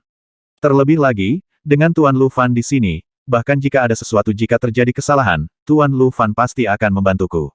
Segenggam, kan? Lu Fan tersenyum dengan tenang, mengetahui bahwa berkencan dengan orang suci ini tidaklah mudah. Namun saat ini, dia masih harus bergantung pada bantuan orang suci, jadi wajar saja dia tidak bisa mengatakan tidak. Mengangguk, Lu Fan berkata saya pasti akan mematuhi perintah yang mulia. Orang suci itu tersenyum dan berkata beraninya saya memberitahu Tuan Lu Fan. Saya akan melakukan ini. Aneh bahwa Sister Ling Yao tidak membenci saya sampai mati. Jangan khawatir, tidak akan terjadi apa-apa. Seharusnya tidak ada Tuan Lu Fan di kedua negara ini. Sungguh jenius. Orang suci itu dengan enggan mengucapkan kata jenius. Lu Fan mengabaikan kebencian dalam kata-kata orang suci itu dan bertanya sambil tersenyum lalu apa nama kerajaan ini. Orang tua itu berbalik dan menjawab Lingguo. 3 hari kemudian, kehampaan di kejauhan akhirnya mulai bersinar. Setelah lebih dari 10 hari kegelapan dalam kehampaan, saat dia akhirnya melihat cahaya, bahkan orang yang tenang seperti Lu Fan tidak bisa menahan senyum di wajahnya. Terlihat dengan mata terbuka, itu adalah bola cahaya berwarna-warni. Saat mereka semakin dekat, Lu Fan dan yang lainnya dapat melihat dengan jelas bahwa kelompok cahaya berwarna-warni ini adalah kekuatan langit dan bumi yang mengalir dalam kehampaan. Hanya saja kekuatan langit dan bumi di sini tidak memadat menjadi semburan kehampaan dan mengalir bolak-balik seperti di Wuangwo. Bola cahaya warna-warni yang besar dan tak terbatas di kejauhan ini melayang di sana dengan tenang. Orang suci itu melihat pemandangan ini dan berkata sambil tersenyum kita hampir sampai. Lu Fan bertanya sambil tersenyum kekuatan langit dan bumi mereka tidak mengalir. Orang suci itu menjawab ya. Kekuatan langit dan bumi di kerajaan Dewa Utara kami tidak dapat berubah. Ngomong-ngomong, tampaknya di seluruh dunia, hanya kekuatan langit dan bumi di kerajaan Wuan Anda yang dapat berubah. Aku tidak tahu apa peraturanmu. Lu Fan tidak tahu harus menjawab apa, jadi dia hanya bisa memegang tangan Ling Yao dan melihat kelompok cahaya 5 warna semakin dekat. Hampir 1 hari telah berlalu, dan cahaya 5 warna telah menyinari wajah Lu Fan dan lainnya. Dari kejauhan terlihat sangat besar, jika didekati, kekuatan langit dan bumi ini seperti jurang yang menghalangi dunia. Mata Lu Fan melebar ketika dia melihat kekuatan langit dan bumi yang sangat padat sepertinya telah membentuk dinding alami, menghalangi mereka. Orang suci itu tersenyum dan berkata ini adalah bagian yang menyusahkan. Ketika Anda pergi ke negara orang lain, Anda harus melaporkannya untuk menunjukkan bahwa Anda tidak memiliki niat buruk. Biarkan mereka menuntun kita untuk mengambil rute yang aman untuk masuk. Lebih baik untukmu, negara Wuan, jangan lakukan ini sama sekali. Jika tidak apa-apa, kamu bisa langsung masuk. Setelah berbicara, orang suci itu melambaikan tangannya pada lelaki tua itu. Segera, lelaki tua itu mendatangi tembok 5 warna yang tebal dan tak terbatas dan berkata dengan keras orang suci dari kerajaan Dewa Utara sedang berjalan keliling dunia dan melewati negaramu. Tolong sambut dia. Suara itu menyebar seiring dengan kekuatan langit dan bumi yang kuat. Berdasarkan suara ini saja, Lu Fan dapat menyimpulkan bahwa tingkat kultivasi lelaki tua ini pasti berada di atas Tiangang, atau bahkan di puncak Tiangang. Saat Lu Fan bisa merasakan lelaki tua itu berteriak, dinding di depannya mulai bergetar sedikit dengan kekuatan langit dan bumi. Setelah berteriak 3 kali berturut-turut, lelaki tua itu mundur. Ling Yao bertanya dengan mata terbelalak apakah pihak lain pasti akan kembali menjemputku. Bagaimana jika mereka tidak datang? Orang suci itu tersenyum dan berkata kerajaan Dewa Utara kita masih sangat bergengsi. Jika mereka berani mengabaikan saya, tunggu sampai saya kembali dan melaporkan masalah ini ke Tiange. Hanya 2 raja bela diri yang datang dan menimbulkan masalah bagi mereka. Mereka tidak akan menjadi mampu menanggungnya. Setelah mengatakan itu, orang suci itu menoleh ke Lu Fan dan melanjutkan tidak setiap negara memiliki banyak raja bela diri yang memimpin. Seperti kerajaan Ling ini, wilayahnya mungkin kurang dari 1% dari kerajaan Wuan Anda. Raja bela diri yang kuat, mungkin Anda dapat menghitung semuanya dengan 1 tangan. Lu Fan bertanya dengan bingung apakah kamu pernah ke Lingguo sebelumnya? Sepertinya kamu sangat akrab dengan mereka. Orang suci itu tersenyum dan menjawab ini karena saya telah mengerjakan cukup banyak pekerjaan rumah sebelum datang ke sini. Saya dapat mengetahui 80% negara di dunia. Jika negara tersebut berada di sekitar kerajaan utara kita, saya dapat mengetahui 100%. Lu Fan memandang orang suci itu dengan kagum, dia belum pernah mempelajari pengetahuan seperti ini di keluarga Lu. Tampaknya saya masih harus meminta nasihat lebih lanjut dari orang suci di masa depan. Lu Fan tidak pernah merasa malu untuk bertanya kepada jenderalnya yang kalah. Jika orang memiliki pengetahuan dan mengetahui banyak, mereka harus bertanya lebih banyak. Meminjam ungkapan yang dia pelajari di keluarga Lu, yaitu pengetahuan tidak memerlukan uang, dan merupakan kebodohan belaka jika tidak mengambil lebih banyak hal yang tidak memerlukan uang. Lu Fan bukan orang bodoh, jadi dia rajin bertanya. Tidak lama kemudian, seperti yang dikatakan orang suci itu, Ling Guo benar-benar mengirimkan orang. Saya melihat sebuah kapal besar berputar ke kiri dan ke kanan dari cahaya 5 warna. Ada seorang lelaki tua berdiri di atas perahu, dia adalah orang yang luar biasa, tetapi dia memiliki sayap transparan di punggungnya, seperti kupu-kupu, yang terlihat sedikit lucu. Orang suci itu menjelaskan di sampingnya ini adalah orang-orang kerajaan Ling. Semua orang di negara mereka dilahirkan dengan sayap di punggung mereka dan dapat terbang. Ada pola spiral di sayapnya. Semakin banyak spiral, semakin tinggi statusnya. Saya ingat buku yang mengatakan bahwa yang tertinggi adalah 10 spiral, itulah kaisarnya. Lu Fan mengangguk penuh pengertian dan memandang pengunjung itu dengan hati-hati. Sayap di punggung lelaki tua ini memiliki pola yang rumit dan banyak spiral. Setelah dihitung sebentar, ada 8 atau 9, yang menunjukkan bahwa statusnya dihormati. Orang tua itu melihat ke arah kereta kristal es di kehampaan dan berkata dengan senyuman di wajahnya, "Selamat datang di Yang Mulia orang suci dari Kerajaan Dewa Utara. Lin Linglin, Kepala Menteri Kerajaan Ling, ada di sini untuk menjadi sopan." Sambil mengepalkan tangan dan membungkuk memberi hormat, nampaknya etika ini sama dimanapun. Orang suci itu membungkuk sedikit dan berkata, "Saya telah bertemu Lin Shoufu. Putri saya telah datang jauh-jauh dan melakukan perjalanan keliling dunia untuk pertama kalinya. Saya berharap Lin Shoufu akan memperkenalkannya ke negara ini." Lin Shoufu berkata dengan keras, "Yang Mulia orang suci, mohon." Dengan mengatakan itu, Lin Shoufu memutar haluan perahu dan berlayar masuk. Kapalnya jelas merupakan harta karun yang dapat melintasi kehampaan. Orang suci itu melambai kepada lelaki tua itu, dan lelaki tua itu segera mengemudikan kereta dan mengikuti Lin Shoufu ke dalam kelompok cahaya 5 warna. Ikuti celahnya dan bergerak maju dengan cepat. Baru pada saat itulah Lu Fan benar-benar merasakan kecepatan kereta kristal es. Mereka jelas berada di luar kelompok cahaya 5 warna tadi, tetapi dalam sekejap mata, mereka berjalan melalui cahaya 5 warna. Dalam sekejap mata, kereta kristal es telah memasuki lorong lebar 5 warna. Lu Fan, Ling Yao, 13, dan Xiao Hei semuanya melihat segala sesuatu di luar dengan mata terbelalak. Kebanyakan orang belum pernah mengalami perjalanan seperti ini. Suatu hari, ketika mereka kembali, mereka akan dapat membual kepada kakak senior Han Feng dan yang lainnya. Setelah secangkir teh, lorong 5 warna itu tiba-tiba menghilang. Kemudian, kapal besar Lin Shoufu di depan menerobos kehampaan dan berlayar dengan cepat. Kereta kristal es milik orang suci itu mengikuti dari belakang, menerobos kehampaan. Dalam sekejap, dunia berubah. Langit biru dan awan putih muncul kembali. Tiba-tiba, yang terlihat adalah hutan pegunungan yang rimbun, serta burung-burung aneh dan aneh yang terbang melewati gerbong. Perahu Lin Shoufu berhenti, menunjuk ke kejauhan dan berkata, "Yang Mulia Nyonya Suci, selamat datang di ibu kota kerajaan roh, kota langit." Semua orang mengikuti pandangan Lin Shoufu dan melihat sebuah kota besar melayang di udara dengan sayap kupu-kupu transparan. Sayap besar yang menutupi langit masih mengepak, memantulkan sinar matahari dan memancarkan sedikit cahaya. Kota hijau mulai terlihat, dan sosok-sosok terus bergerak di atasnya. Jika Anda perhatikan lebih dekat, Anda akan menemukan bahwa mereka adalah orang-orang biasa yang terbang di sekitar kerajaan Ling. Ini adalah negara roh yang legendaris. Ini adalah ibu kota Ling Guo. Lu Fan tertawa keras dan berkata, "Ling Yao, pemandangan di sini sangat indah."